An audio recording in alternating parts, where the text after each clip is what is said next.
Stola here from Project Bear. Welcome to my second video on grief and the stages of grief. If you're not familiar with the stages of grief, there are 5: denial, anger, bargaining, depression, and finally acceptance. Doctors and mental health professionals agree that these stages are common, but everyone grieves differently and every loss is different. So you may go through the stages of grief if you lose a loved one, if you are diagnosed with a terminal illness, if you go through a divorce, or if you have a significant job loss. In fact, the 5 stages of grief were actually first used to describe someone who was diagnosed with a terminal illness, not someone who had lost a loved one. So if your grief is looking very different from these 5 stages, that's completely normal and natural and completely okay. Obviously, I'm going to be talking about the stages of grief in relation to the loss of a baby, specifically my loss of my sons, Jeremiah and Vincent. For those that don't know, Jeremiah was stillborn when I was 37 weeks in April of 2008. And we don't know why he was stillborn, even after an autopsy. And Vincent died just 14 months later when he was only 2 weeks old due to a staph infection. Now, throughout this video series, I will be talking about Jeremiah and Vincent separately because each loss is different and I did not experience them the same way, and I didn't go through my grief journey the same way with each of them. So I will talk about Jeremiah and I will talk about Vincent, but usually not in the same video. Now, these videos are not meant to replace medical advice. I'm not a medical doctor. I'm not a mental health professional. I'm just coming from my own experience and sharing with you my own experience in losing my sons, Jeremiah and Vincent. So if you need help, please seek it out. Talk to your family doctor. Find a licensed therapist or grief counselor. Talk to someone at your church or synagogue or other place of worship. Please know you don't have to navigate grief alone. Another thing to realize is we are trying to describe a very complex process and complex human emotions with human English words, and they don't always fit. So if your grief really isn't fitting into these categories, if it doesn't seem to make any sense, that's completely normal. And chances are most people don't fit into these 5 stages in the exact order. Many people will go through the 5 stages and then go back into a stage because of a milestone or a birthday or a holiday or something somebody carelessly says.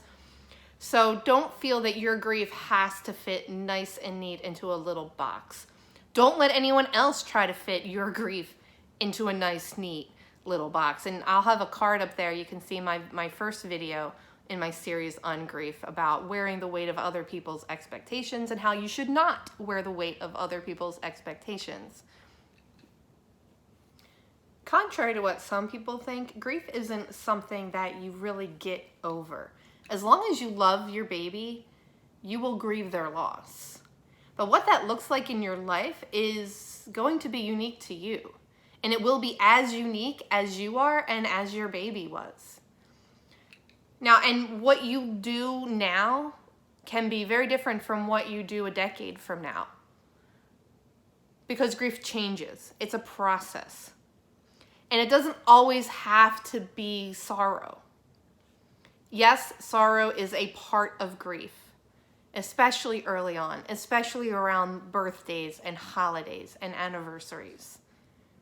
But it's not all grief is. Grief can actually include a lot of joy as you remember their life, as you remember the times you had with them, even if it was a short time. If you are in a place of sorrow right now, I want you to know 2 things. First of all, there is hope. Second of all, it's okay. Let yourself feel those emotions, even though it hurts. That is the way to healing. That is the way to eventually be okay. If you need help, please find someone to talk to, whether it's a professional or a trusted friend or your significant other. If you are on the other side of the spectrum and you are finding yourself being joyful, laughing a lot, having fun, please don't feel guilty about that, especially if you have a rainbow baby. It's okay to be joyful. It's okay to have fun. It's okay to laugh, even when you're grieving. You don't have to feel bad for enjoying life. Your baby would want you to enjoy life, especially if you have another child or other children. Your baby would want you to enjoy them because after all, they are their siblings. Chances are you find yourself in between those two extremes. You have good days and you have bad days. That's completely normal. That's part of moving on. Please allow yourself to have both good and bad days. Even if it seems like you've had a few good days in a row and a bad day hits you out of nowhere, that's okay. Again, feel free to talk to someone. You don't have to do grief alone. Even if it seems like it's been years since you've had a bad day, you are entitled to have bad days. Things will hit you out of the blue. It's completely natural. It has been over a decade since Jeremiah and Vincent passed away, and I still have bad days. One of the things that has played a very integral part in my grief journey and my healing has been my faith. So I will be talking about my faith quite a bit. So if you are not a person of faith, specifically the Christian faith, there may be some things that we don't have in common.